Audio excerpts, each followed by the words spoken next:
live, everybody. Let's hope YouTube, it's like we get a decent one. I'll put that up tonight. Get my thing right there. My chair pulled in. Get it off right there. All right. So you keep sharing, Nash. Welcome everybody on YouTube and Facebook. We're just Great to have you guys started here and trying to share to all the pages between the two of us. Make sure everybody can join us that can. Tonight we're going to be talking about bourbon podcasts and the integrity of the podcast and the whiskey industry itself. Why we're sipping on some I.W. Harper 15-year bourbon whiskey and reminiscing about it. Yep. Yeah, because it's one of the first. Yeah, that's perfect. One of the first bourbon whiskeys that Roxy and Tiny came to taste and love. Yeah. And so I'm going to check real quick that this is working, but it looks like it's working really good on Facebook. What I can see, we're exactly the way it should be. I need to take a trip down and help you clear some up. Yeah, that would be nice. That would be nice, Matt. You can take a trip down anytime. So I'm going to get off there. I got to go to YouTube.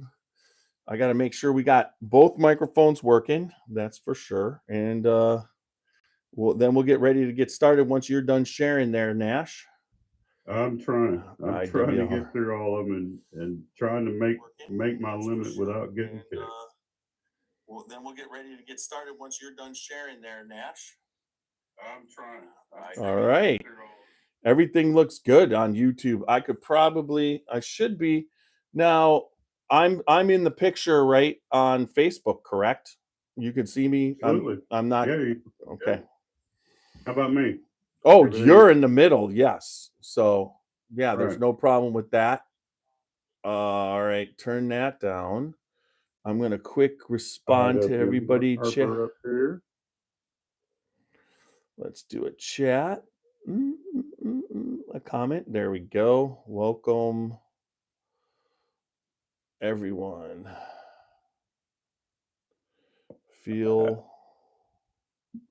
Please comment.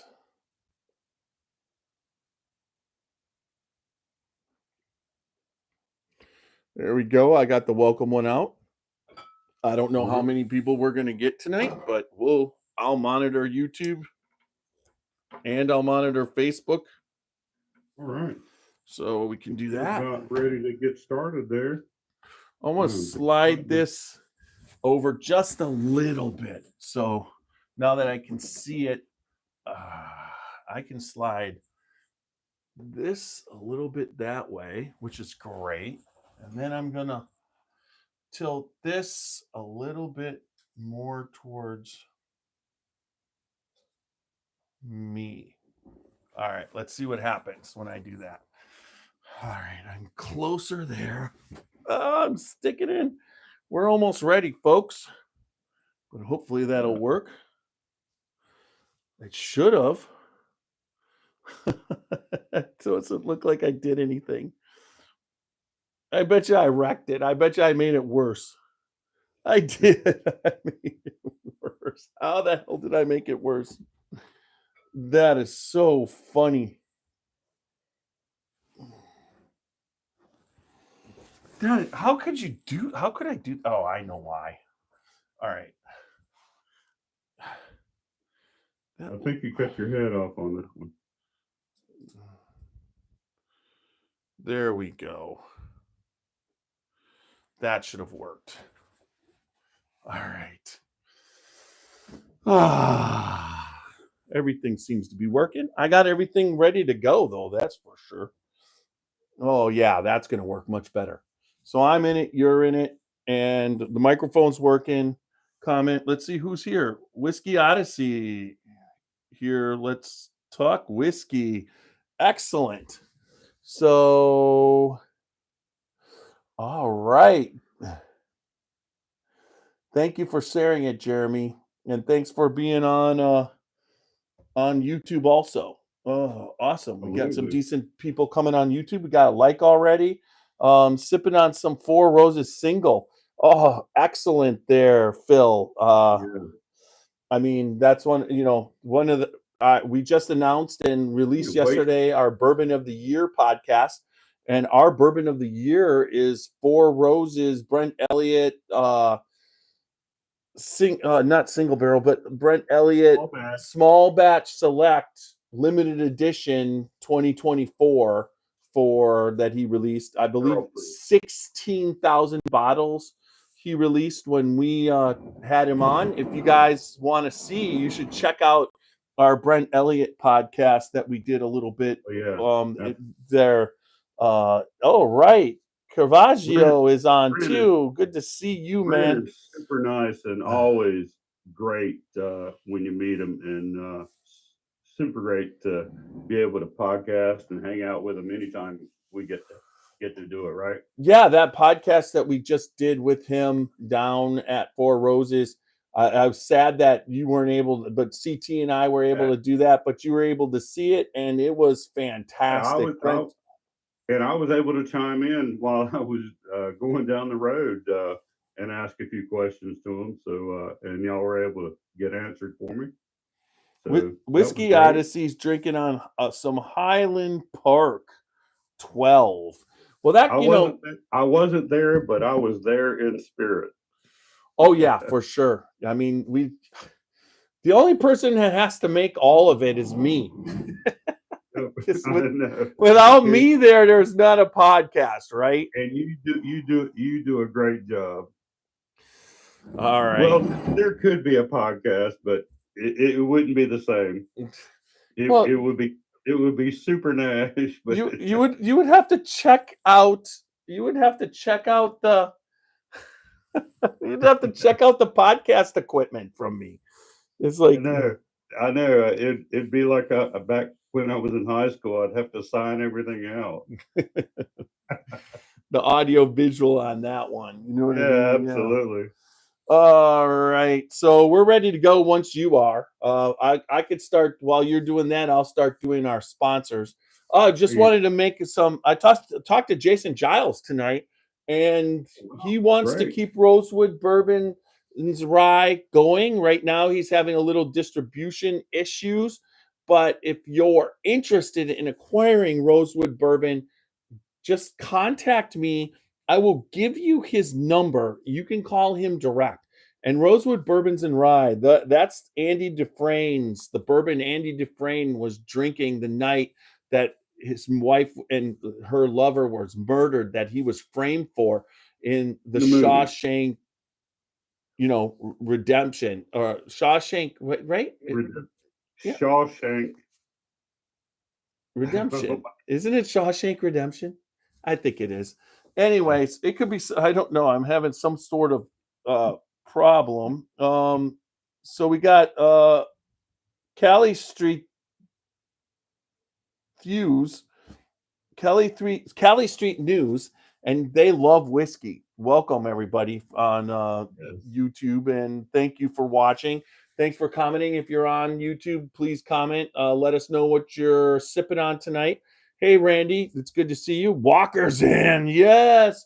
You're not a little late, Walker. We haven't started. We're a little late. You're still early. But once trying to get through all these groups. Yep. I actually signed up for another, I swear to God, probably another 30 of them. So I just got to watch out. Caravaggio's here, and he's from the other side of the world. It's great to have you. Now, we just talked about Rosewood Bourbons and Rye. All these Facebook groups and bourbon, whiskey, and cigar groups that allow me to be in your group and allow me to share our podcast with you and put out this information that we do. Just thank you so much. It's just a pleasure to be able to do it. I agree with that. Then we have the Spirit of French Lick. We've got down there in French Lick, Indiana, the folks there producing Alan Bishop's bourbon, his Matty Gladden, Lee W. Sinclair. We have our Lillian Sinclair barrel pick. If you're interested in that, man, it's fantastic. And then also our William Dalton, the weeded version. Randy, no, Alan had produced some damn good whiskey before he left. It's still there, folks. So check out the Spirit of French Lick. Get down there. Get what Alan's left behind. It's just aging, getting better all the time. I can't wait to be able to taste some of the stuff that originally that's still there. So, go I ahead. gotta stop right there. They stopped me. All right. And then we've also got so make sure you stop in and see the folks at the Spirit of French Lick. Also, Alan Bishop has now started working at Old Homestead Distillery. He's working on a lot of stuff there. Him and Jolie Kasperzak have reunited in their partnership, and only good things are going to happen. But Alan also produces One Piece at a Time Distilling Institute YouTube channel, which is all for home distilling and distillers everywhere. If you have a question on yeast, if you have a question on cooking and mash bills and history, Alan's there to answer those questions for everybody. Weather, problems with your still, right? He is there for you, and he'll answer them live. If you watch his podcast and chime into it, he'll answer them live while he's talking on it. Right. And then you also have, if you have Ghosts, you have everything. That Spirits podcast where he takes the best of the spirits industry and mixes it with the spirits of the occult. So check that out on iHeart, Apple, and Spotify. Alan does a great job with that. That is a damn good podcast. So if you get a chance, if you have Ghosts, you have everything. Cool for you to update your. Okay, yeah, I can jump in for a bit. All right, so that was Ben Eves. We are going to be doing Thursday. I'll just cover this real quick. We are going to be doing the Oceans Weeded voyage number 25, where we got barrel picks from our good friend Whiskey. He will be joining us, but Benjamin Eves, one of the distillers at the Old Artesian Kentucky Distillery. Is that what it is? Wait, what is it? Come on, help me out here. Kentucky Artesian Distillery. Yes, that's what it is. Just said that he can jump on that podcast on Thursday for a bit. Awesome. So we got Ben coming on, and he'll update his. I told him that he should be updating his journey. So he said he could jump on for a bit. So I can't respond to that, but I can. I got to remove it so I can see comments. All right, here we go. Randy, some IW out tonight. Good. Randy's drinking IW Ford for us. Yes. Cheers to Caravaggio de Santa Isabel, one of our faithful followers. He's watching us. So Roger, what, you don't need an invite, Mr. Bricado. Just tell us you want to be on. What do you want to talk about? Yeah. All right. Kentucky Artesian. Thank you, Stacy. Roger. I did not. We have a lot of people watching tonight. That's for sure. So I'm going to get this ball. Oh, I still have to go over Whiskey Thief Distilling, our newest and biggest and best sponsor. They are in our spotlight sponsor. What would you say? Slot. The folks at Whiskey Thief Distillery. You've got Kelly Tennille. You've got oh my God, I'm Derek Speroni. Sproveri. That's what it is. Was that right? I got it. Sproveri. Derek Sproveri. You've got Walter Zaus, the owner. You got Hannah Malejo. You say that one. Anyways, everybody there, great friends of ours. I know Hannah. I know Walter. Kelly and Derek are doing some fantastic things. Yeah, Sproveri. I got it right. It actually, I'm proud of myself that I said that. And then uh chat about bourbon tourism sometime soon. That sounds good, Roger. A good thing to do.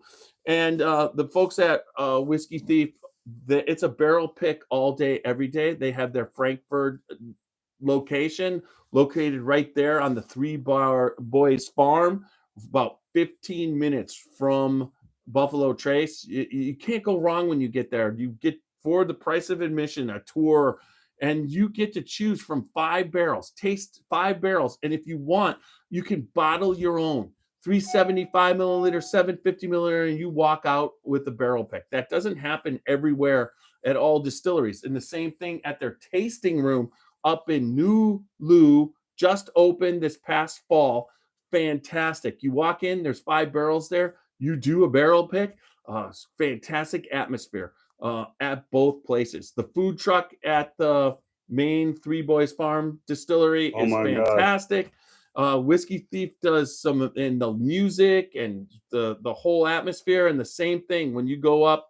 They've got a full service bar at the Nulu location. It's a tasting room. You get to do that, plus piano, sound system. Just what it's just a different type of thing that happens when you visit Whiskey Thief Distilling Company. So check them out, and let's go from there.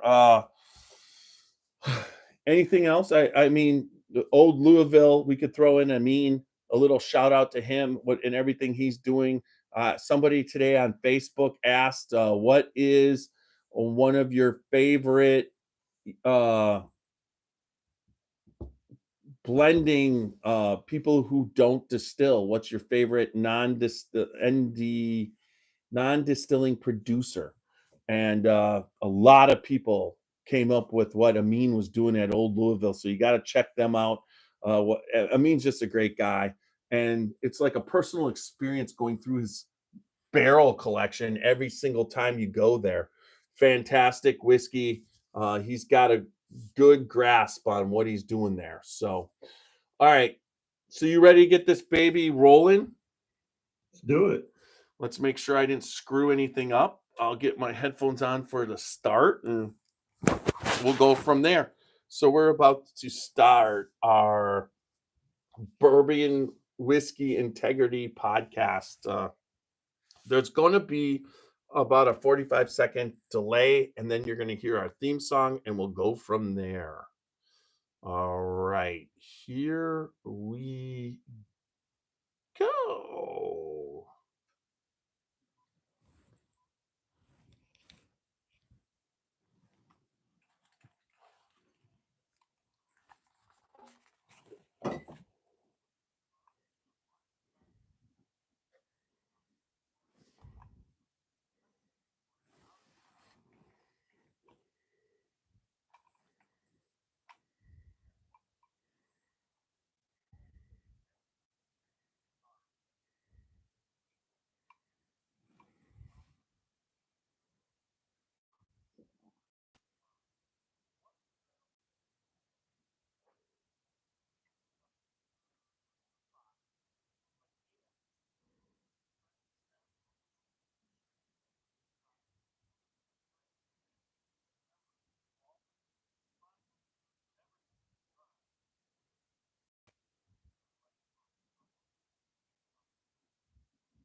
Booyah! Yeah. Welcome back to right. another Yeah. podcast of the Scotchy Bourbon Boys. I tried something different. I think after 400 some podcasts, booyah was something to say instead of all right. So I picked up booyah on this one. So everybody, welcome to the podcast. You kind of messed me up because I was like, all right. And it just threw me out of the water. Oh, it's so just welcome to tonight's podcast. This is the podcast for Tuesday, January 7th, 2025. Looking forward to this podcast tonight. Thanks for joining me, Super Nash. I've been doing a lot of solo podcasts. I know that. Looking forward to the next couple because I want to say that the next one we've got, we're going to be doing some, what would you say? It's the Oceans, which is the Kentucky Artesian Distillery, and it is, they do Jefferson's and right, and this is going to be the weeded voyage. But we just booked Benjamin Eves, one of the distillers over there, that's been a friend of the podcast, has been on, a good friend of Alan's and Christie's and Jolie's, and he's been on a bunch of times. And so this time it's good to have him on directly because we've known him since he started there and his whole journey there. So we'll cover that a little bit, and he can tell us a little bit about Oceans, a little bit more in depth than what we have, because he's been working there for a while. But remember, www.scotchybourbonboys.com for all things Scotchy Bourbon Boys. And then also we've got the Glencairns, and we also have the t-shirts. So check them out. It's been a rough six months for me. Not rough in the thing of bad, but it's just been so busy. It's nice to take a little bit of time off, but I know that this upcoming weekend don't have anything planned, but I'll be probably taking down some Christmas decorations, getting ready for that. We've been having a lot of snow here, so that's been snow and cold. I know that I did. Hey, Jamie, good to see you. I know that I did snow blow for the first time. Got that snow blower. I was telling you that a little bit before, Nash, that while this, I wanted to go start it when it was happening, and it's not enough snow to really need a snow blower, but I've used it one time in 3 years. So this is the time I used it and it wouldn't start. So I took it to work, got it started. And tonight when I came home, before I did anything, I snow blowed the driveway, the 2.5 inches. It just went real quick and it works really well. So that was good. And then remember, Facebook, Instagram, YouTube, and X. Check us out on all that social media, and then also all the major podcast formats, mainly Apple, Spotify, and iHeart, but there's Deezer and everything else. But no matter what you do, like, listen, comment, subscribe, and leave us good feedback. 100% that makes a difference on what happens in all the stuff that we do. So looking forward to that. So tonight, the main podcast is Bourbon Integrity in the industry and then throughout YouTube and the podcasts. And we just want to talk about that.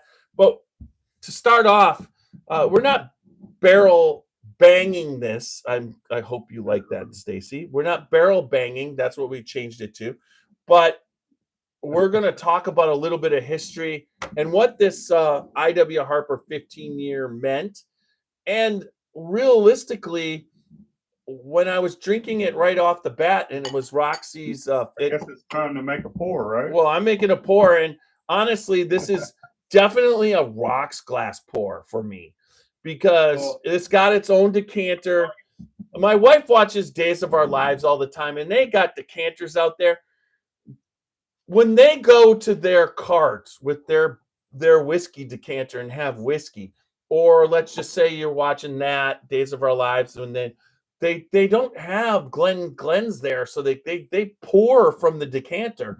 Same thing when they're pouring on Suits, and they pour some Macallan 15-year or Highland Park 15-year. They don't pour it into a Glen. They pour it straight into the rocks glass, and that's what I.W. Harper is to me. This is a classic, standard, really awesome bourbon, and with this 15-year age statement, this is up there with the Pappies. There's not a lot of bourbons where the main thing is their 15-year. Yes.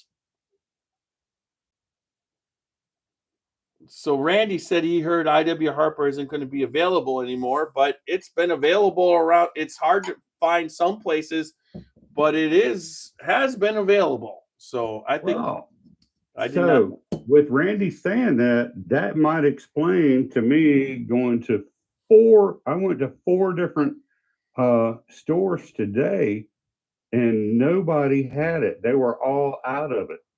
They said, we've got it and had it, but we don't have it available right now. And none of them said that they were, oh, well, we're waiting on an order or anything like that, so let's just wait and see. But I.W. Harper 15 is not readily available in Ohio. I mean, it's 2 times a year. It gets put out, and honestly, it's on that special shelf no longer than a week. I mean, It's not something that they release and it disappears on Saturday as far as an allocated release that everybody's coming for, but it doesn't stay around for long. People see it and they buy it. This is a classic. This has been around, I believe, I can even tell you, I've got the new, can't wait to get my case because my case is coming, and the case is a stand, and I'm going to be off the bat. We were talking early last night, and as soon as I put my nose to this smells like an old dusty. Yeah, that's what I was saying. It's got that dusty. It reminds me of the Heaven Hill 13-year on the smell. Or like some of the old Jim Beams. Yeah, the Jim Beams. Yeah, the one that I actually oh my God. Decanted. Yeah. I decanted your holiday beam that you brought for me which was your father's, but also probably your mother's. Yeah. And I basically I had to change that because like I said, I'd always been calling them, these were from my father's collection, but when it came down to it, the reason they survived and they were undrank and the seals were intact was because they were decanters and porcelain decanters that my mom liked. And it's like, when he got hold of them, it was like, she's like, no, this is kind of going over here on my shelf. And she collected stuff from all over the world because they traveled all over the world. And she had stuff like that all over, on her shelves. And so it looked beautiful. So I guess that's why they survived. So I really started this year, really had to start changing it and say, that really they were my mother's, but doesn't that my father. Doesn't that lead right into integrity? That's what we're talking about. Podcast integrity right there. Exactly. Jamie. That exactly leads into integrity right there and honest. Jamie thinks it does taste like the Old Fitch 12-year also. But there's KBS TNT is drinking on a McClellan 25-year. Now that's a bottle there, man. I mean that's some pour there. Cheers to that. Yeah, that is a super pour right there. And then I always forget what it is, but then we have the normal people telling us we're haram. And haram is basically evil people, because of the religion of Middle Eastern religion and Muslim religion. Whiskey is forbidden. It means forbidden, and somehow you're going to, but our religion, which basically depicts in a representative form wine as the body of Christ. So the Catholic religion doesn't, or the Christian religion does not say that alcohol is is haram. or the devil or it's evil. I just get these people always saying that, and it's just like just based off of, this is something that was around for a long time. And you just have to be able to control yourself. If you have self-control, it might be haram for people that are weak and don't have any self-control. I will give you that. You gotta basically, if you have that weakness of addiction or whatever, you can't do it. But for most of the general population, most people can control themselves. And so that's one of the things I always say. I forget what they call it. I forget. Well, right now I know they're called, because he said it about 100 times. Haram. So anyways, so just to get into this IW Harper was originally launched by Isaac Wolf Benheim, and it in 1872. It's now it's owned and operated by Diageo. I got a little bit different. Well, because I got this directly from the IW Harper page. IW Harper's story begins in 1848 when our founder, IW Bernheim, came to America with Isaac Wolf. $4 in a dream. I said Isaac Wolf Bernheim. IW. Well, yeah. I gave the whole name. You said a different year. He came to America in 1848 with $4 and a dream, and that's when he actually his bourbon whiskey empire started. Okay, but the brand has been sold since 1872. 58. 1872 is when they started selling the brand. Okay.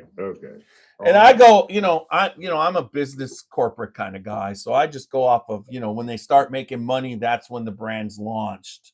It's not while they're giving it away for free. And I'm going to dispute you again. Bernheim Brothers Distillery opened its door in 1870 and thrived through prohibition. Okay. All right. You could say they opened, but they weren't producing IW Harper. Right. Now I'm going to say you're right. The IW Harper namesake was born in 1872. Wow. I'm just getting killed here. All right. Hey, but I gave everybody a couple little tidbits that predecessor. What do you say? Yeah. Anyway, came before yours. So just we kind of doubled up on that one. That's good. Yeah. So it didn't get it stopped being sold and wasn't sold since for 20 years in 2015. So it stopped being sold in 95, and for 20 plus years it wasn't sold and it wasn't brought back till 2015. And Roxy got it. It's funny because it's a 15 year, so had to be sitting around in those barrels.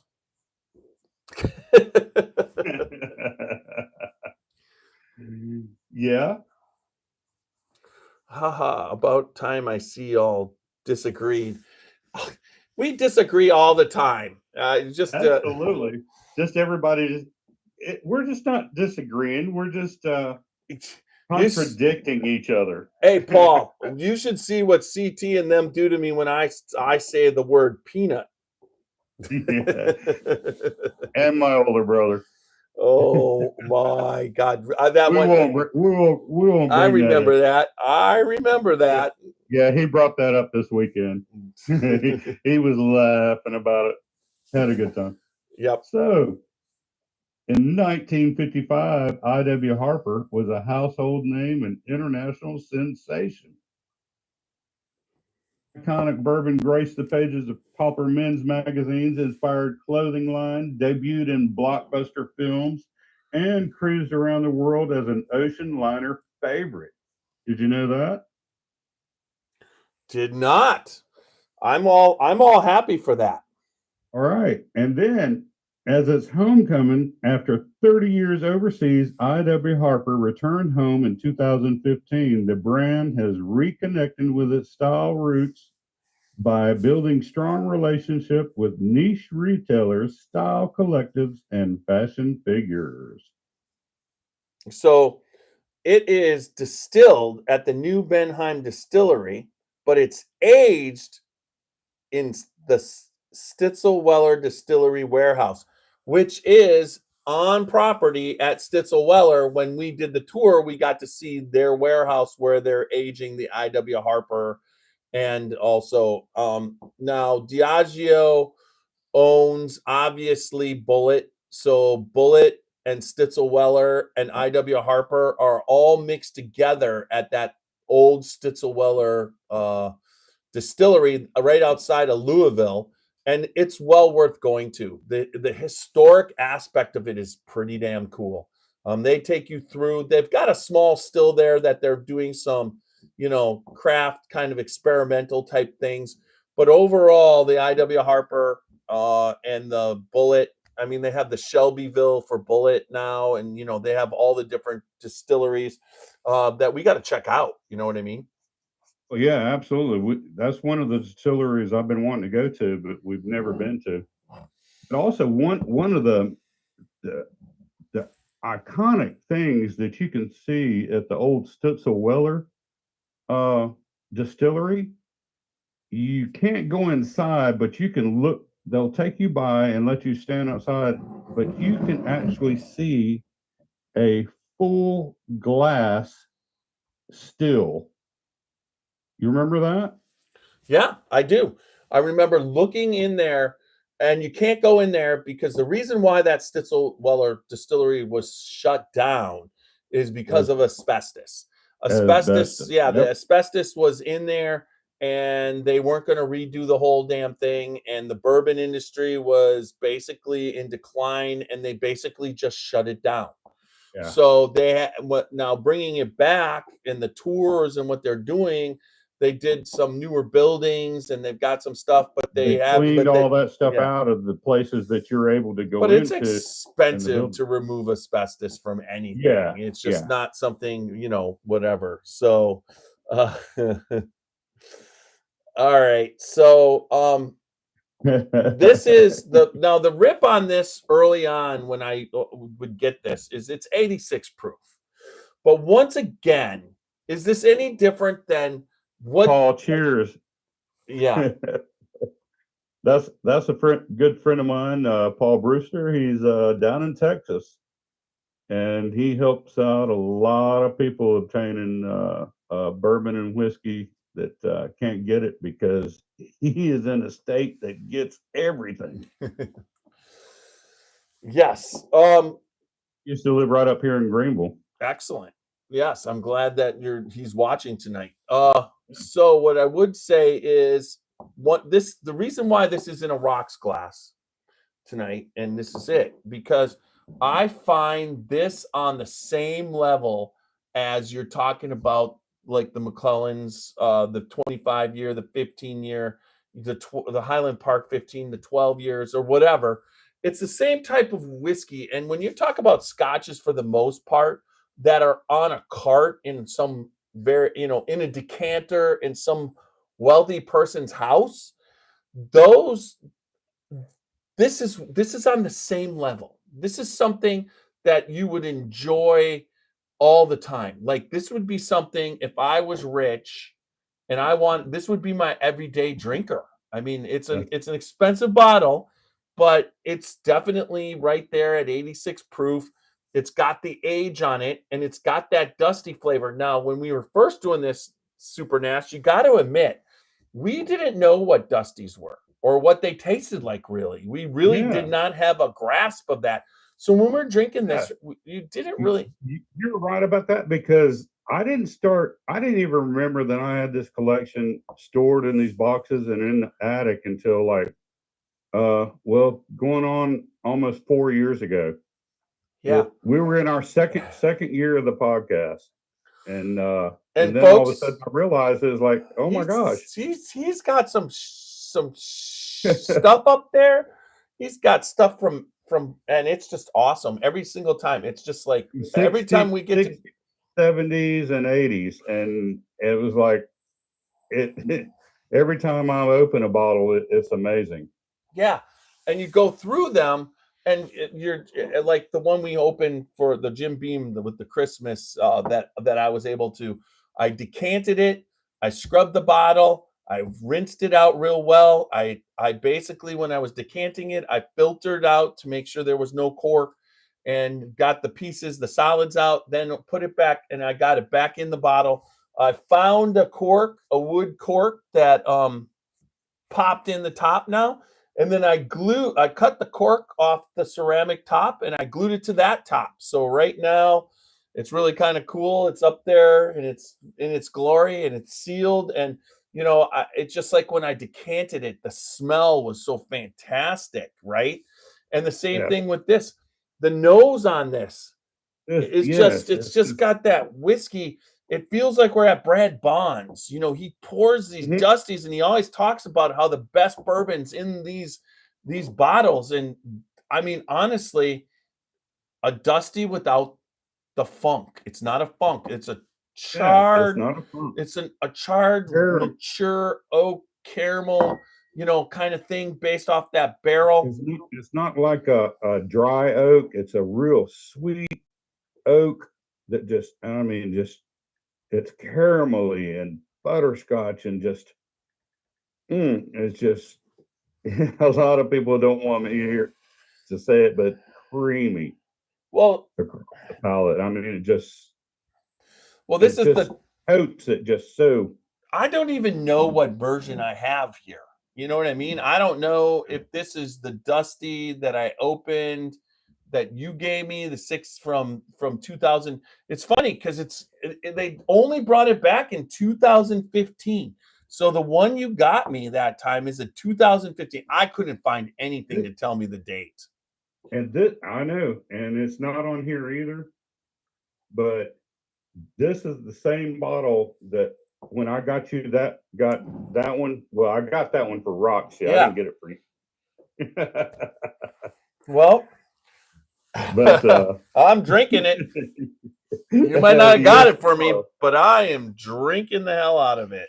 You're drinking it and enjoying it. Yeah.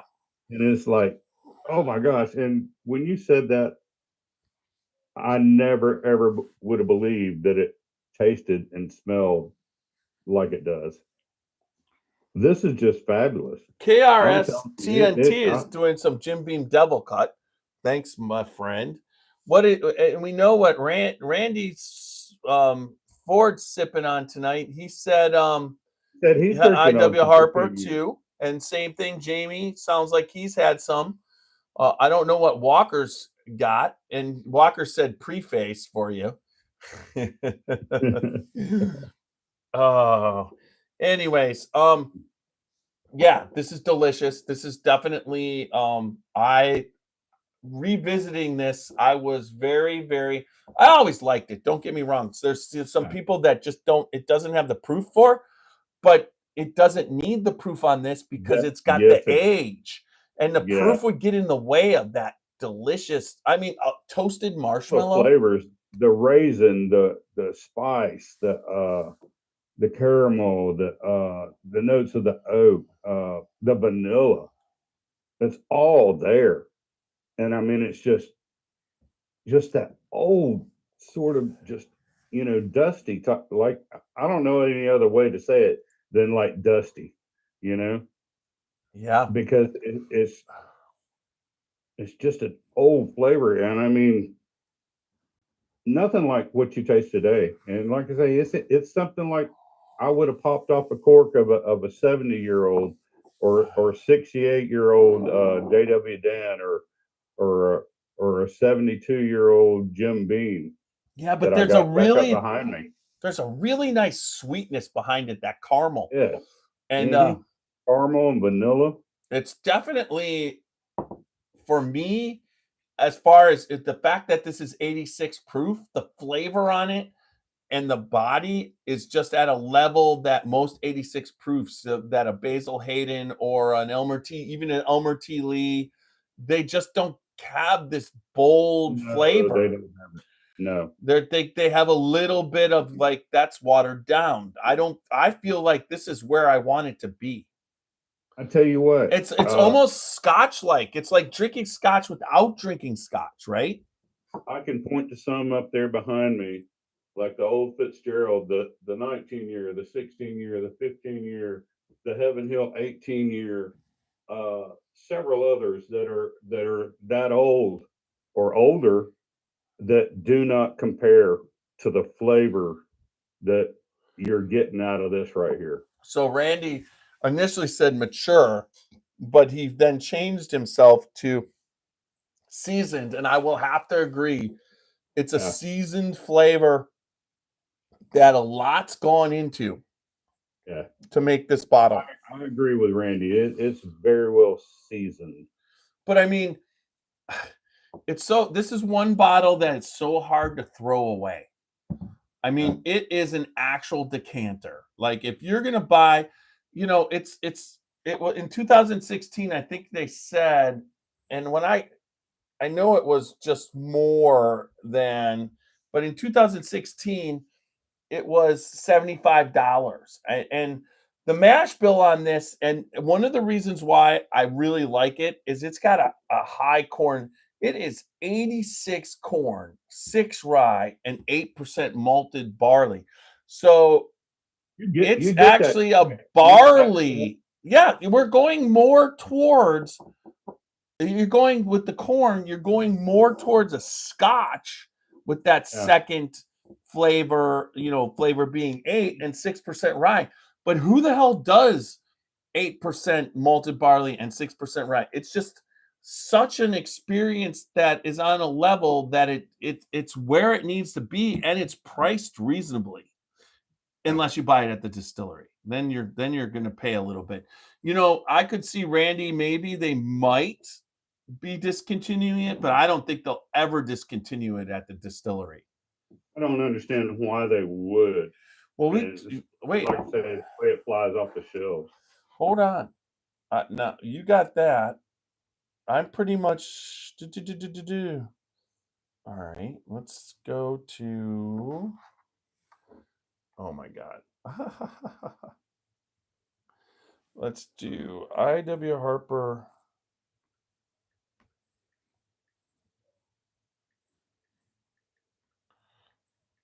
This is like thanks, Matt. There are some podcasts out there that you gotta watch because of their sponsors and stuff like that. They push their sponsors, and you're not always getting the full honest truth or in the integrity that you should be getting. Is that what we're trying to get at, maybe? Yeah, I mean, so when you're looking at, I mean, I have never watched, what would you say? I've watched some podcasts that get accused. I mean, realistically, Bourbon Pursuit, which is the number one bourbon podcast out of Kentucky and whatever. There's a lot of people because of their sponsorships and stuff was saying that, this, and now they have their own brand. Okay. But what I loved about what they did is they talked about the industry. They were very critical on certain things. And although some people were trying to say that they were, being biased towards their sponsorships and whatever, I'm definitely, my integrity is, and our integrity, our sponsors, we love. The reason why they're our sponsors is because we love the bourbon. I mean, Alan Bishop, I know he's going to produce some damn good bourbon because he knows what he's doing. But I mean, if there's something that he produces I don't like, I'm not going to sit there and jump up and down. I know Greg Schneider with Chicken Cock Whiskey never was a sponsor. Chicken Cock never was a sponsor, but Greg was a friend but he taught me how to deal with rye differently. I mean, there was the rum barrel rye, which was Island of the Rooster. There was the beer barrel rye. He taught us so much. He taught Yeah. us about like the barrel aging, about the wood sugars and things like that, and what it caused, what it did, and what it added to the whiskey, what it took away from the whiskey, and things like that. It just And the then he aging taught us process. what Booker thought about rye, and what And not only Elmer T. that, Lee, but what yet they he thought gave us about so him. much history. Yeah, So yeah. And so we throughout time, but it still comes down to, I mean, for God's sakes, I tried Sazerac 18-year rye. I said it to y'all. It's an expensive bottle. It's almost unattainable. People who like rye are going crazy for it. It tasted rancid to me. I love Buffalo Trace. I love Harlan Wheatley. I love what Sazerac's doing, but I'm not going to tell you that my taste of rye isn't what it is. Now, your taste might be different when it comes to rye, but overall, when we don't like something, we're going to tell you we don't like it. But I'm going to tell you that in these 6 seasons, in these 6 years, me and you. exactly. And then we always Uh-oh. palates. It's our palates. Well, And that's what we've always strived.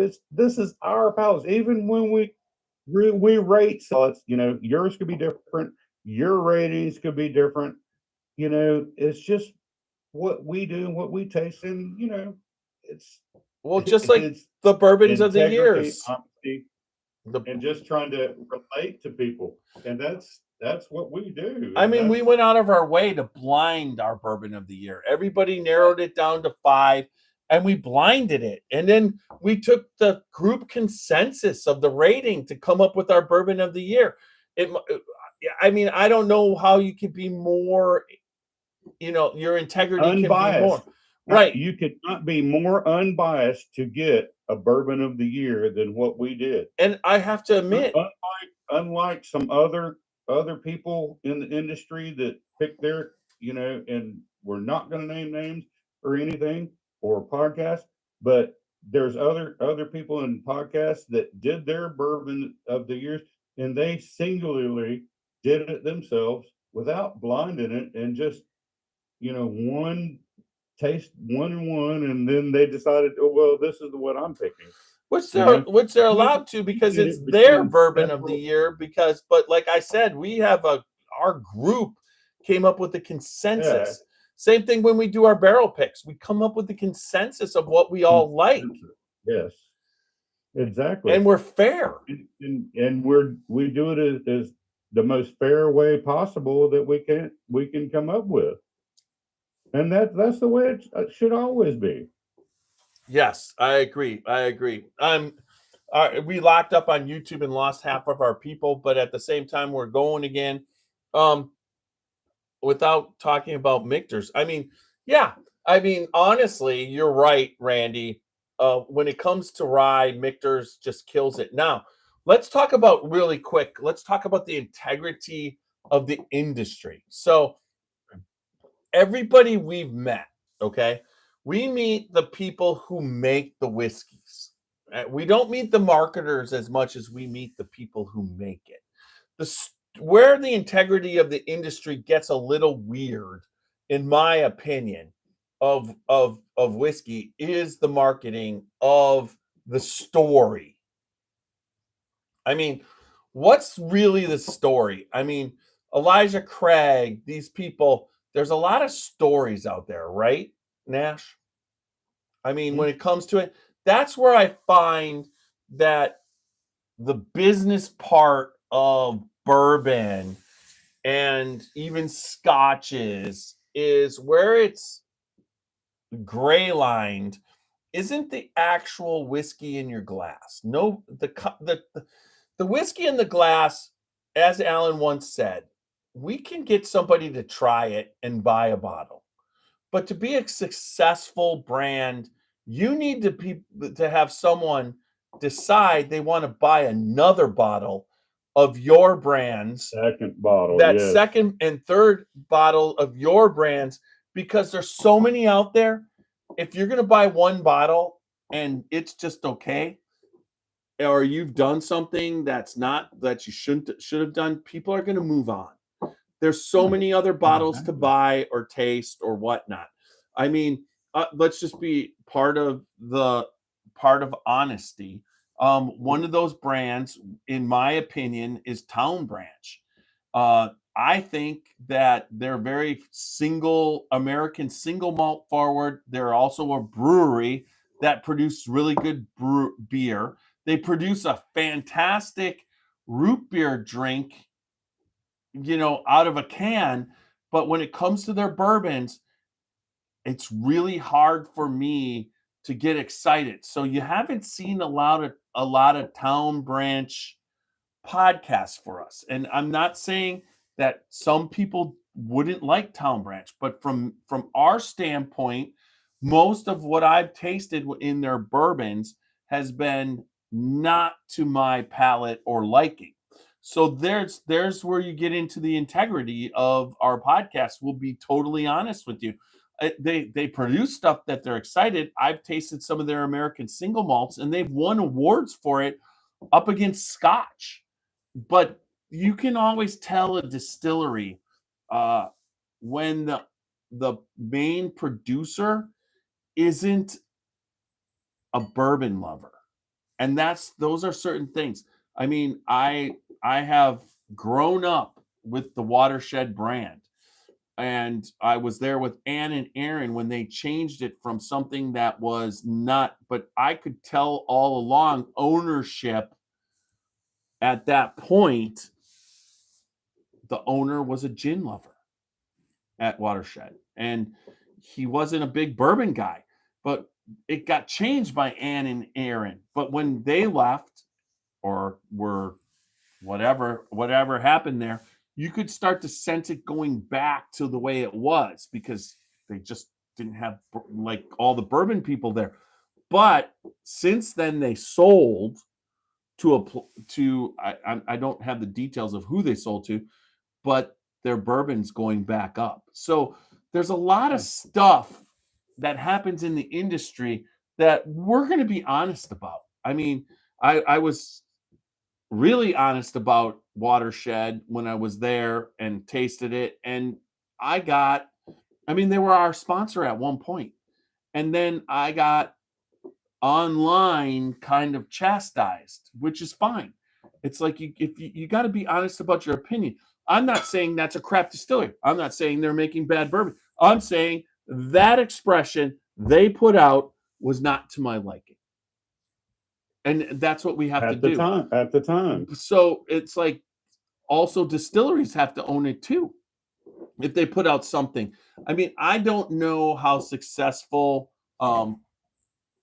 Freddie was with every distillery is not going to put out a home run every time. The Claremont Steep, which is an American, they call it American single malt, but it was produced on a column still.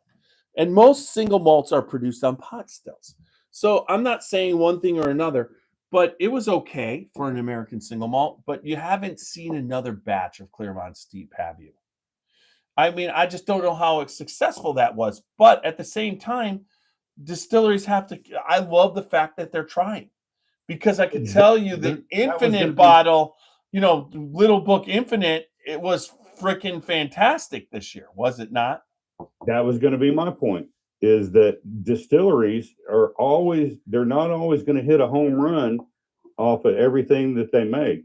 But if they're not trying, then they're not going to be trying to step up and produce something that's going to be a home run, right? You got to train that hitter and season that hitter, right, to make that home run. And if you're not doing that, then you're not going to get anywhere in this industry today. Yeah, you got it right. Always got to be swinging for the fences, and not everyone's going to be a home run. Well, So Phil O is on YouTube. that's the good thing about distilleries and what they're doing. And he You know? just said he's had Michter's barrel proof rye, and it's incredible. And I agree. Michter's barrel proof rye, bourbons, toasted barrels, barrel proof, they all hit home runs. You know what I mean? Michter's barrel proof rye is Now, one of Dan McKee's favorite pours right there. so let's talk about Michter's when it comes to take Bardstown Bourbon Company, for instance. They're the most transparent bottle of bourbon on the market. Just like when there's this Irish, I wonder if I can get it. No, I'm not even gonna try, but there was an Irish brand that was so transparent. They had growing regions from everywhere on their bottle of Bardstown. Right, and the same thing on this Irish whiskey. They just had this unbelievable all the different growing regions that they grew their grains, all the different ages and the barrels and everything all across Ireland, and they have it all on this website. And it was way more even intense than Bardstown, but that transparency was kind of cool. And people want transparency. They want mash bills. They want certain things, but just because you don't give them what they want, Buffalo Trace is the spectacular version. Buffalo Trace does not give out their mash bills. They keep it secret. There's lots of people who think they know, but nobody really knows. But yes, some people do know because people work there and they all know. Whatever. It's not on you're not going to find out the corn percentage or the rye percentage or the wheat percentage of anything.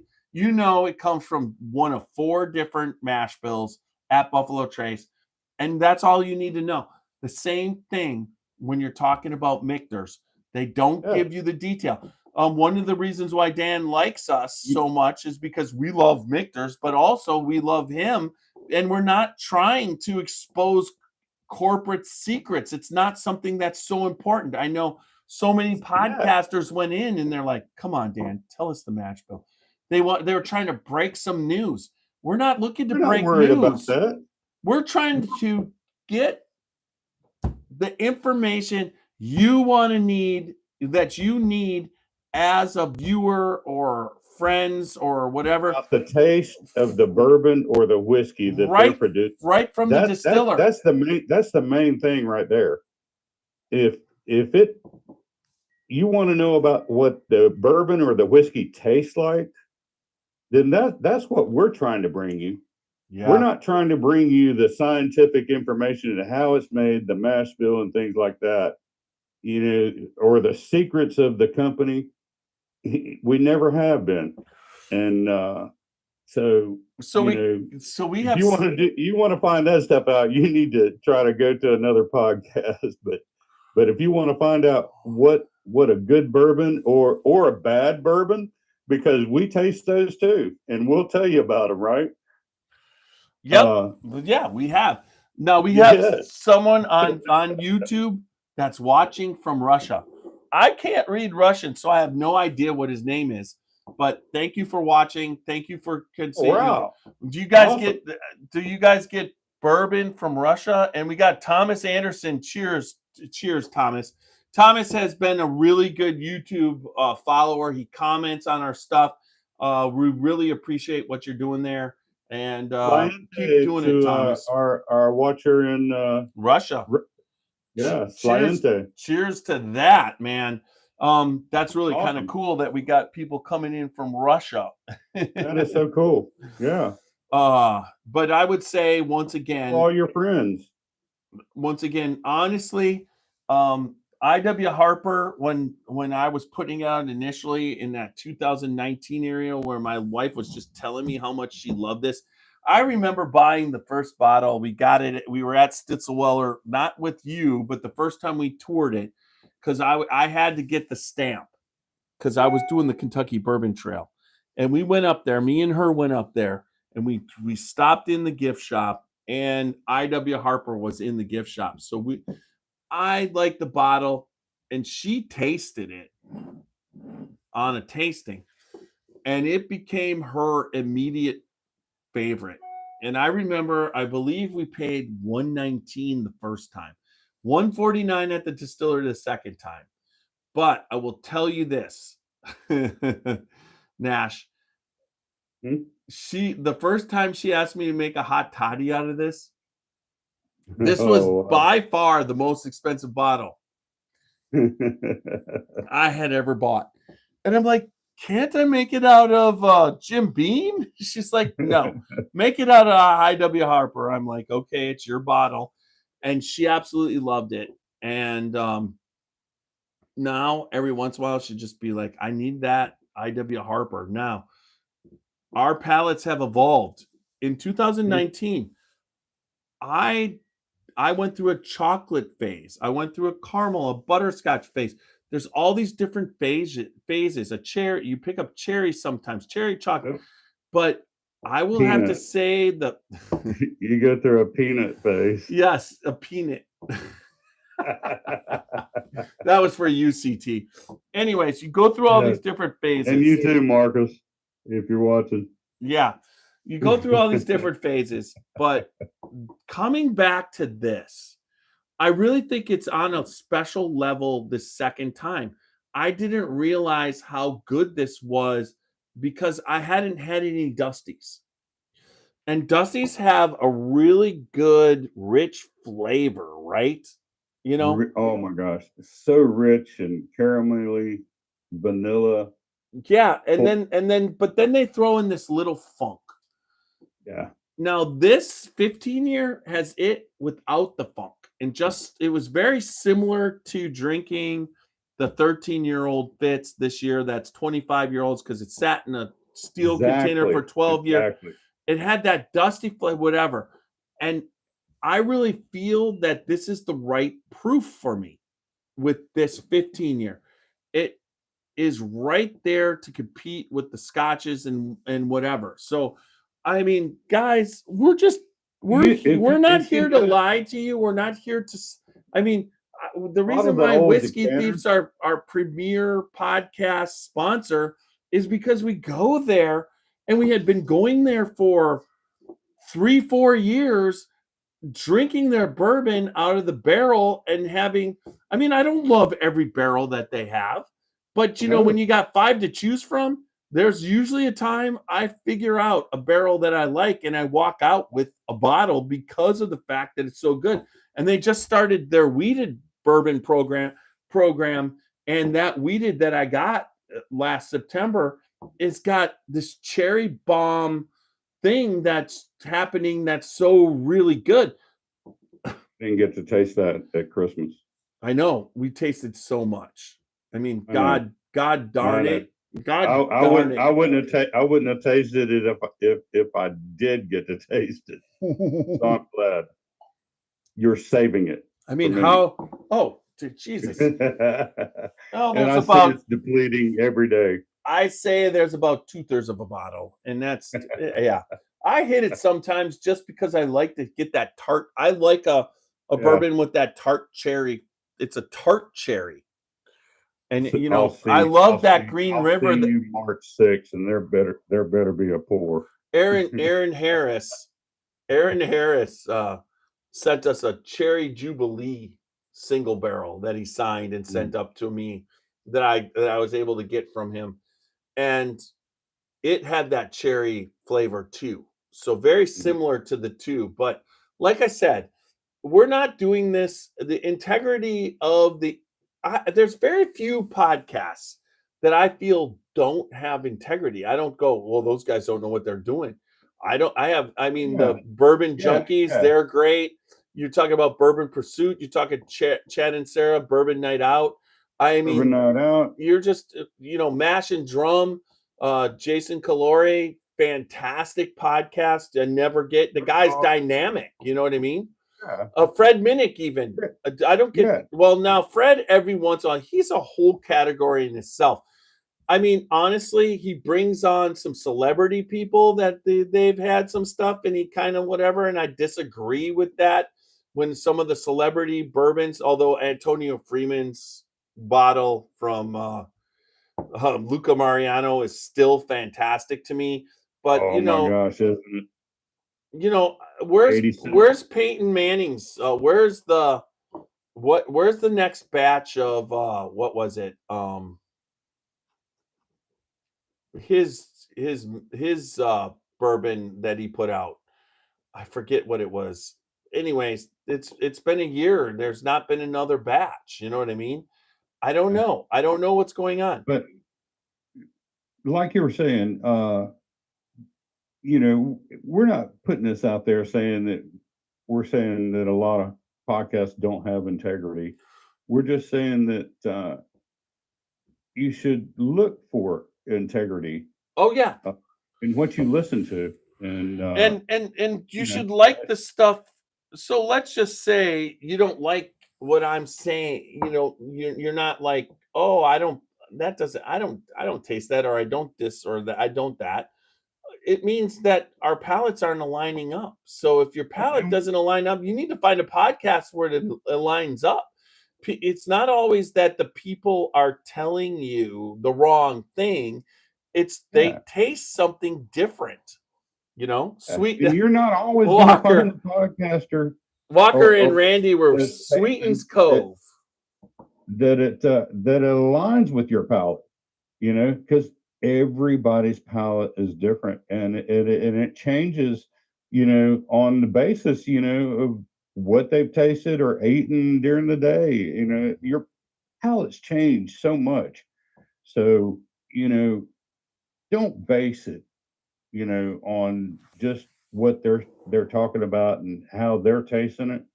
You know, don't base the podcast off the integrity of their tasting. All right. Right. Base it off of the information that they're giving you and how they're giving you the information and what they're giving you the information about. Right. And that's what the integrity should be about, and about the industries. I mean, the only area the industry every once in a while gets lost a little bit is the conflict between ownership and distributorship. Ownership, money, and creation. Yeah. Because to get from creation through ownership to money is with bourbon is because you have to age this spirit. Right. Because you have to age the spirit. Distillation and bottling. Between those three phases, when you got ownership and money involved, there's a lot that can be confused and distorted. Well, not confused, but ownership needs to make money. And when they start out, it's a 5 to 7 year process to get really good bourbon. And then afterwards. So, but to get to that 5 to 7 years, there's so many different ways to get there. But it's not easy. It's not easy. Money needs to be made. And sometimes, people with money, they're like, well, I'm in it for 5 years. But 5 years is a damn long time. Sometimes when you're getting to be at the 4th year, they're like, well, 90% of the market is 4-year bourbon. Let's just sell that. But you can't compete against a Jim Beam or a Jack Daniels,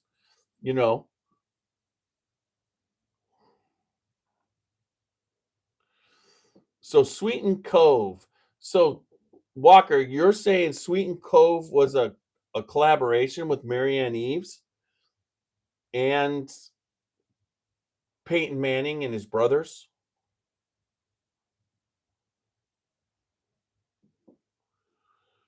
Rum finish. Wow, there's so much good whiskey out there.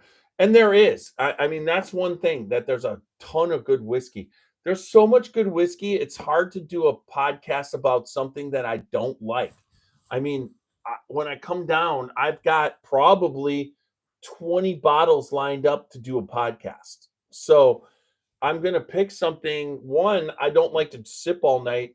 We're doing an IW Harper, and I don't like to sip all night on something I don't like. It's just that simple.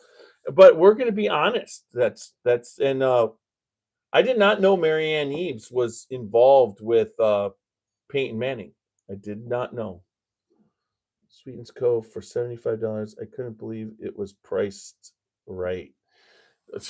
Randy, if you find another bottle of Sweet and Cove for $75, please pick that one up for me. You're just talking about ownership and how they have to commit to so many years to getting the product and all that. That's the funny thing that right here they're talking about integrity. That in reality is that if you're in senior leadership role, to maintain your integrity because it's being challenged, and there's this steady flow of challenges to your integrity. And so unless you're actively applying your sense of right and wrong, you will sometimes go to the highest bidder.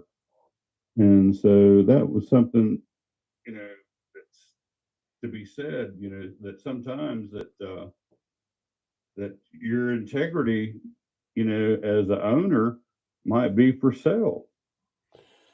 Yes. I mean, there's no doubt. It's like, what is for instance, Walter Zausch, the integrity it's insane. The integrity that man has.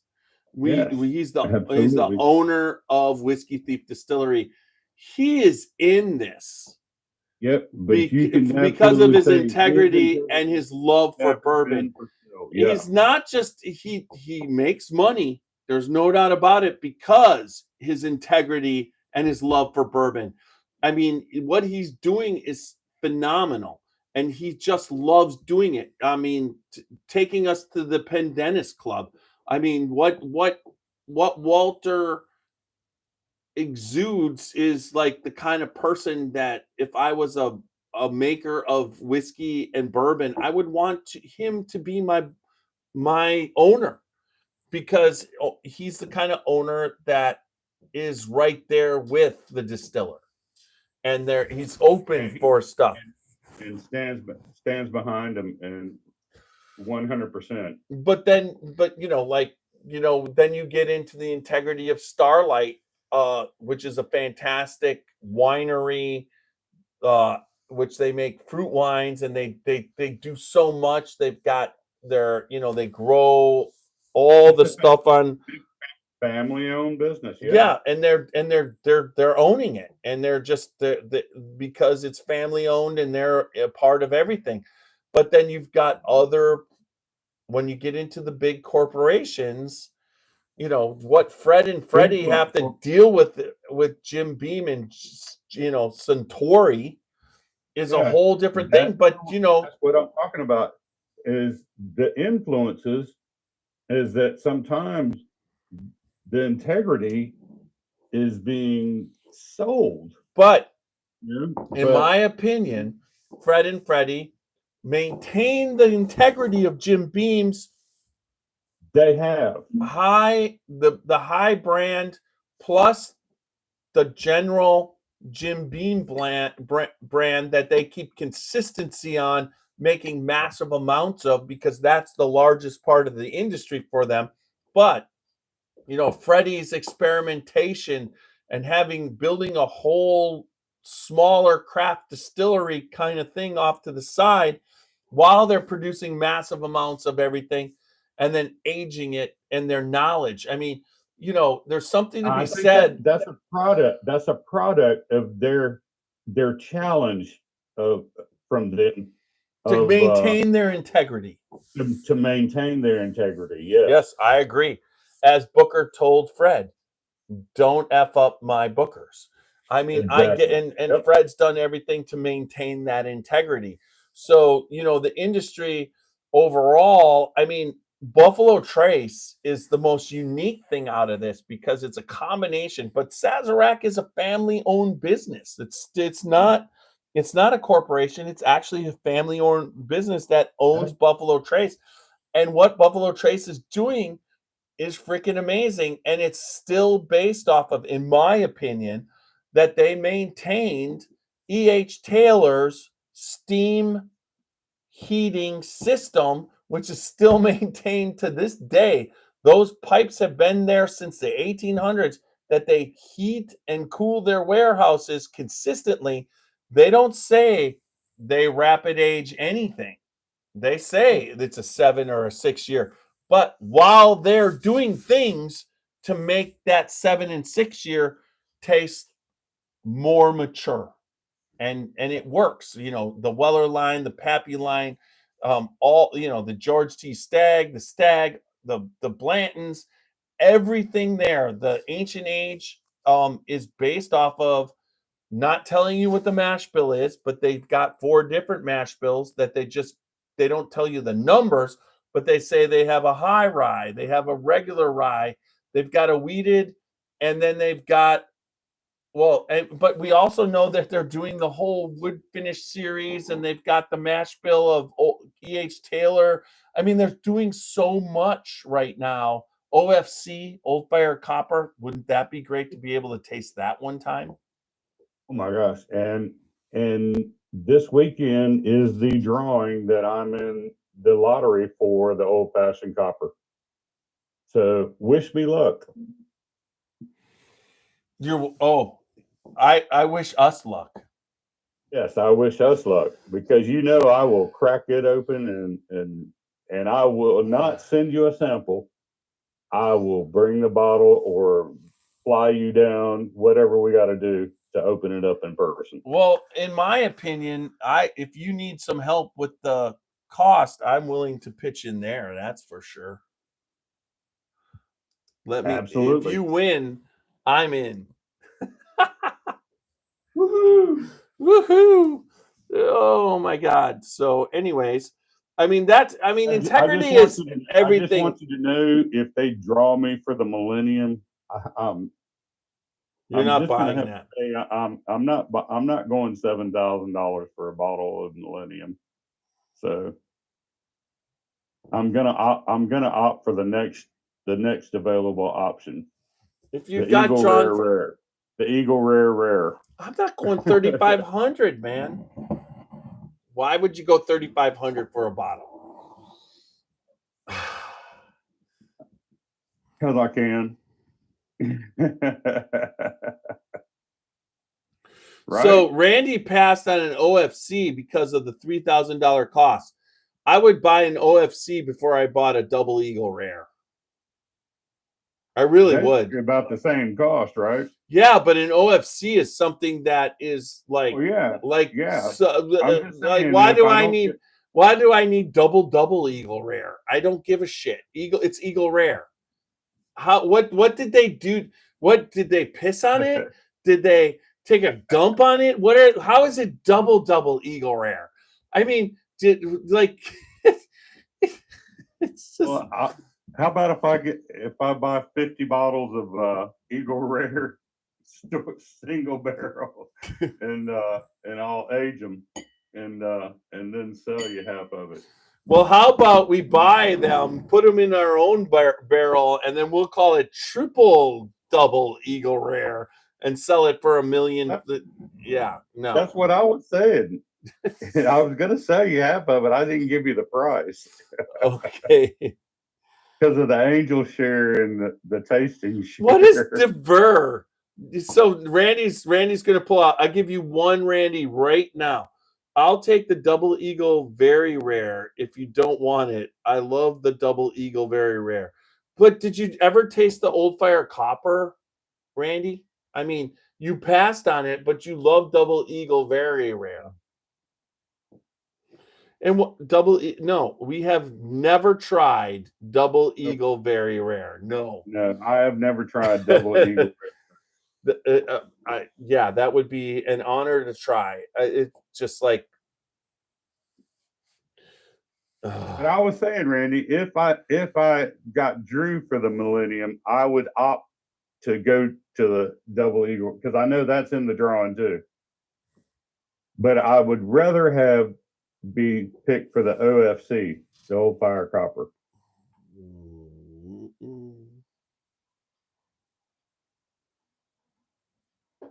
God, I just lost it. The whole antique line, all of the E.H. Taylors are up there. So much more. This is the biggest lottery I've ever been in, and I can't wait for this weekend. I've been in the Ohio lottery, and the bigger the lottery, the worse your chances are. That's for you. You know what I am. Super Nash. It's like Randy says he's got the Millennium, but he's not got the Double Eagle Very Rare. The Dever. Oh. It's in Helen, Georgia. All right. So, anyways, integrity is Helen, covered. We can keep having these conversations on YouTube and Facebook, Yeah. but I would like to end it for the audio because we're a little bit right at 1 hour, so that's good. So let's I think, like I say, I think we've made a lot of great points tonight. And if anybody has anything that we didn't cover and all, just let us know. And just appreciate everybody for watching and tuning in. It's always great fun.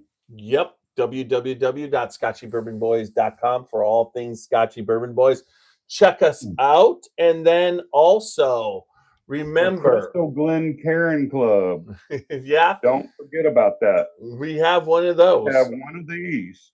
So and be part of the club. Yeah, I'll cover that on the next podcast on Thursday. Thursday, we are going to be doing Oceans Voyage 25, the weeded part of that, because Whiskey brought us in on that. And Benjamin Eves will be joining us, one of the distillers at the Kentucky Artesian Distillery. They are the ones that make the Oceans barrels that go out and then bottle it there. Fantastic distillery. Stopped in, saw Ben one time last year, but I'm so glad he's been there, and he should be able to give us some good information. And then also remember to follow us on Facebook, Instagram, YouTube, and X. Also, the major podcast formats, which would be Apple, iHeart, and Spotify, sometimes Deezer, but whatever podcast format you listen to or where you watch us on social media, remember to like, listen, comment, subscribe, and leave good feedback. And remember, good bourbon was good friends equals good friends and good times. Drink responsibly. Don't drink and drive. And live your life uncut and unfiltered. And little Steve-O is going to take us out as always. All right.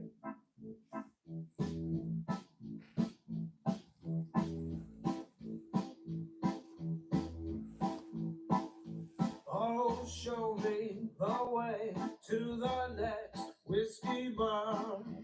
Oh, don't ask why. Oh, don't ask why. Show me the way to the next whiskey bar. Oh, don't ask why. Oh, don't ask why. For if we don't find the next whiskey bar, I tell you we must die. I tell you we must die. I tell you, I tell you, I tell you we must die. Good night. Good night. Until next time. Little Steve-O does such a good job on that song. And it's like, that's like the first time that we were legitimate was when I talked to him and he said he could come up with something. And I remember listening to that, thinking about sometimes when I listened to it, I swear to God, Jim Morrison did a freaking, he did a actual recording of the song for us. You know what I mean? I mean, it doesn't exactly like them. YouTube wouldn't let me, when I used the song, they would just like take all the royalties. Not that I was Royalties from it, making yeah. royalties at the time, but they would take them. And now it recognizes, it doesn't have the markers for Jim Morrison, but my God, it sounds like him, Yeah, it does. right? Heck yeah. He does a great job. Publish to uploading integrity, I'll call it.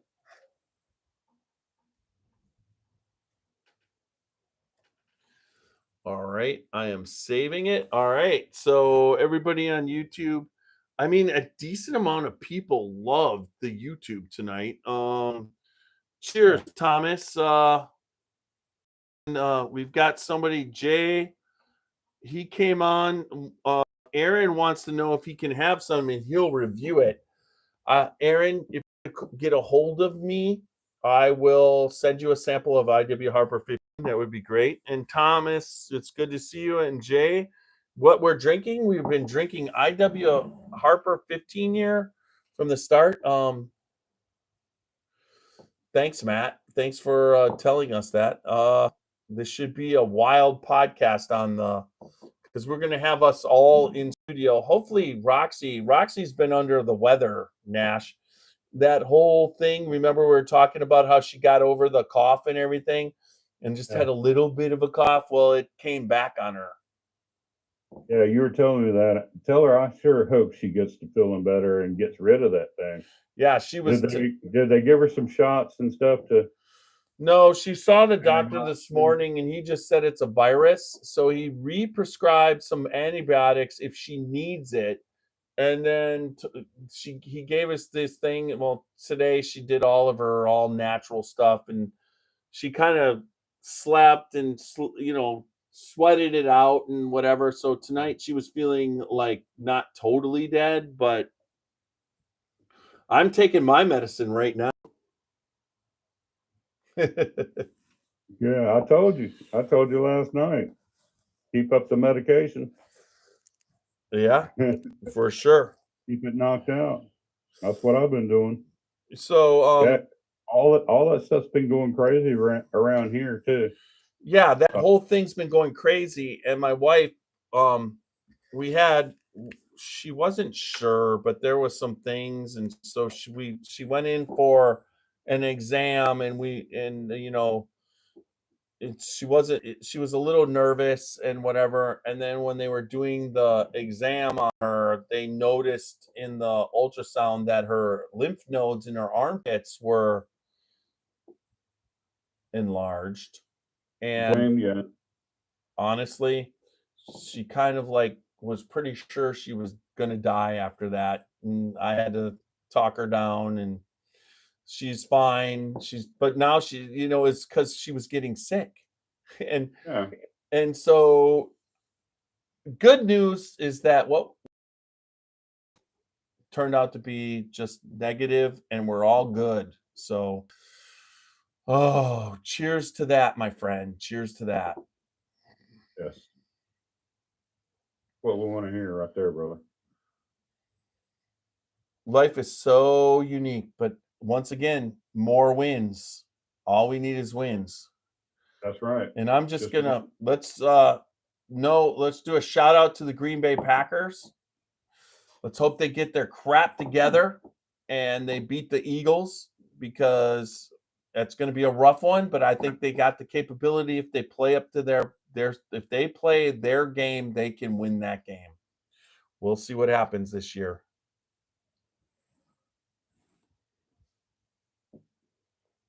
You got to go for it, right?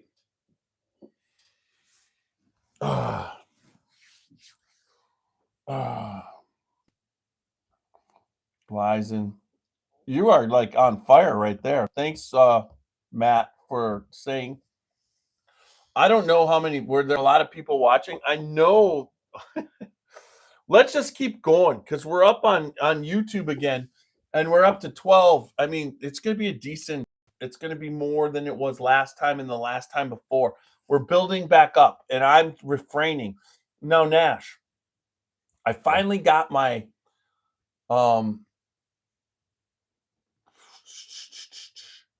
your Christmas present up to the right 69% humidity. But I don't know what it was, but how much water I had to put in to get it 69. I had to like soak that sucker. Yeah. It was like Yeah. you did whatever you did, didn't do nothing, and then I was putting a little. I didn't want to put in too much, at that time. Plus, I was feeling pretty good from all the tasting. So What are you talking about? What tastings? yeah, tasting. So at the Christmas party, we tasted this, that night before the Christmas party. So we did just a review for everybody. We did a podcast the night before. What? I got somebody spamming me. I just declined them On what? my phone, and they're trying to call back. About what? I don't know who it is. Well, why don't you just take it? No, because I don't know who it is. Well, usually if they call back, it's somebody, right? I've got this right here that me and you picked up right here. This Whiskey Thief right here. Remember last year? Huh? Oh, yeah. You're a firm account. If you did not request this, please press 1 to cancel this request. Not responsible for any unauthorized use. Okay. Let's get back to whiskey. Yeah. Just do a finger emoji to that one. It's like three or yeah, it's like 3 or 4 times. Please press 1. No. Yeah, it finally stopped. Look. Remember this? Yes. Oh, there they go again. Fucking decline. I'm having a firm account. I just got a Helen Cellar store, a local family-owned business. We're passionate about. Everybody's going to be going there now. What the hell I'm never going to win that OFC now. Was that Helen? Is that what it was? Why did I get that? That is weird. That was, what do you mean? Helen Sellers just popped up on my thing. Oh, because you sent the link and I swiped over the link. I did. Oh, thanks. Should I call him? Let's call now. I'm calling them. You want me to call him to see if I could get in on the? It's like they're closed. You know, Nash, you should never. You are just like listening to. Now you're listening. You're not allowed to listen to.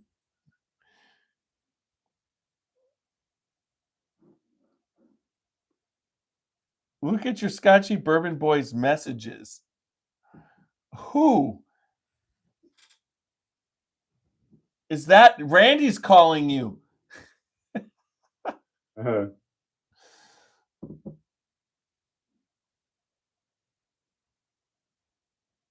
Randy Ford's like big brother. Wait, I'm like confused. On your firm account.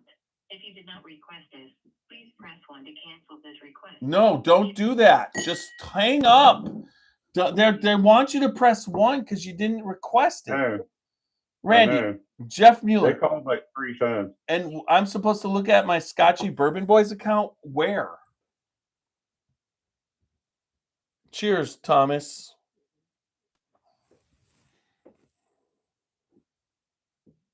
Randy asked me where the lottery was, so I replied to him, and I actually sent him Helen Cellar package store in Helen, Georgia, which if you press on that, gives you the actual account, which it actually tagged them, which they'll know. Randy wants me to look at my Scotchy Bourbon Boys messages. I got to do that here. All right.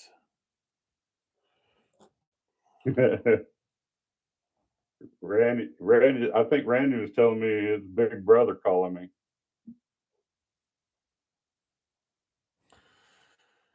All right, we got to.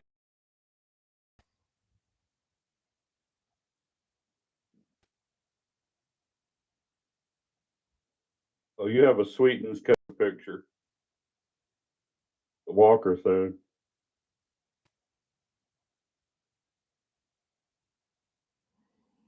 I don't have anything in there in my Scotchy Bourbon Boys messages. All right, somebody. Oh, not channel invites. Dave and Buster. Spamming you too. What? They're spamming you too. Don't answer it. No, nobody's doing that. I'm just kidding. Request. No, I have no, but no.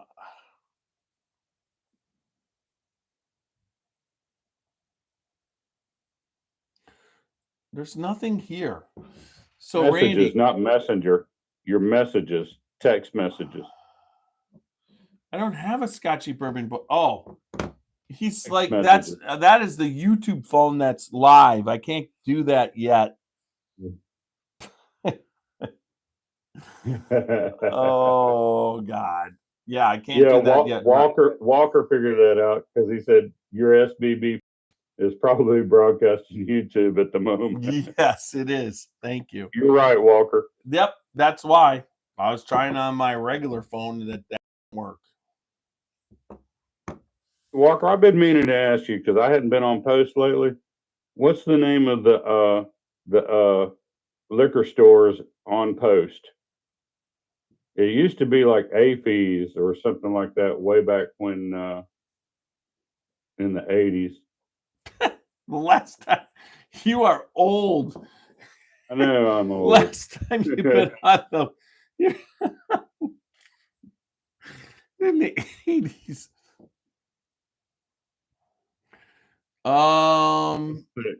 Okay. Hey. Because I'm headed to Georgia and I was going to go stop by the base over there, Fort Gordon, and go in and but when I went through the gate, I needed to tell them where I was wanting to go, and I didn't want to say APs and all, and they'll be looking at me like, what? You see what I'm wearing tonight? Because Mark, Ambassador. My ambassador t-shirt. I didn't know you had one of those. That's what I got when we were there. I got an ambassador and the red hoodie. Okay, that looks good with that green shirt. Doesn't it? Yeah. You see what I'm wearing tonight? Yeah, I like your green shirt. Hey, wait. Just do a little Harlan Wheatley. A Harlan Wheatley. Yeah, circle those. Yeah. I walk by, Sherry says, come here. What is that? A buffalo chase? He's like, have you got a thread on your shirt? I said, no, that's a buffalo. You can't hardly tell it, but yeah, that's the embroidery of a buffalo for buffalo trade. So it's the AAFES Class 6, or he's okay. IV. Okay. Well, it is AFES Class 6, but I didn't remember it. I never remembered it calling Class 6, but I always said AFES. You know, how many did you buy, Randy? He said Sweeten's clove is usually over 200, but yeah, it is. But he got them for 75. How many did you buy? Holy shit, Randy! That is freaking awesome. I need to go to Randy's house. Yeah, we need to get there. And I think he's in Florida. No, he's closer to me, like down in the lower part of Georgia, I think. He said 3 or 4. Well, if you sell me one for whatever, like 85, if you sell me one for 85, you just have 3. No, see, that's one for Randy, one for Walker, and 2 for me. So you're out, Jeff. Oh my gosh. So sorry. Maybe next go around. Right, Randy? He says both. Randy says no problem.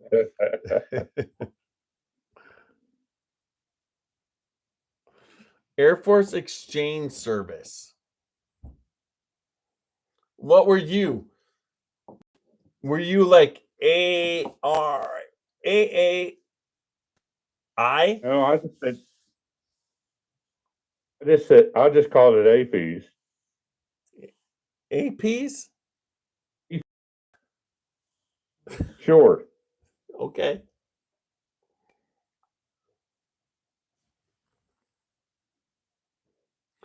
Oh, that would be awesome. He can go and find more at 75. I'm in. Are you in? I'm definitely Heck yeah. in for some Sweetens Cove. Yes. Y'all have to come up this year for the Hall of Fame in August because they have parties at Gervasi that are unbelievable. All right. He is in Gainesville, Florida, but he has a place closer to me too in Georgia. That's what I thought he did. Gainesville is north, right? It's north on the Gulf side. My nephew is just right outside of Gainesville. Right north on the Gulf side, right? If I'm not mistaken. It's just right below Jacksonville. Okay, so it's on the Atlantic side? It's between Jacksonville and Daytona. Okay.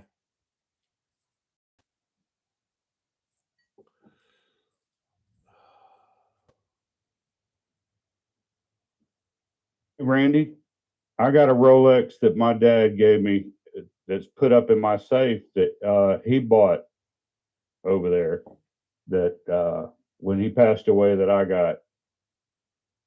And matter of fact, I hadn't.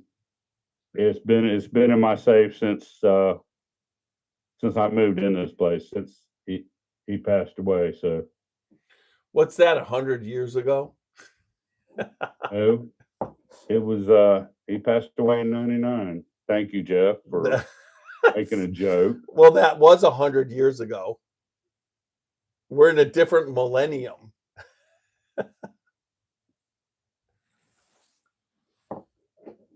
Just kidding. I don't know what my dad gave for it, but I guarantee it was close to it.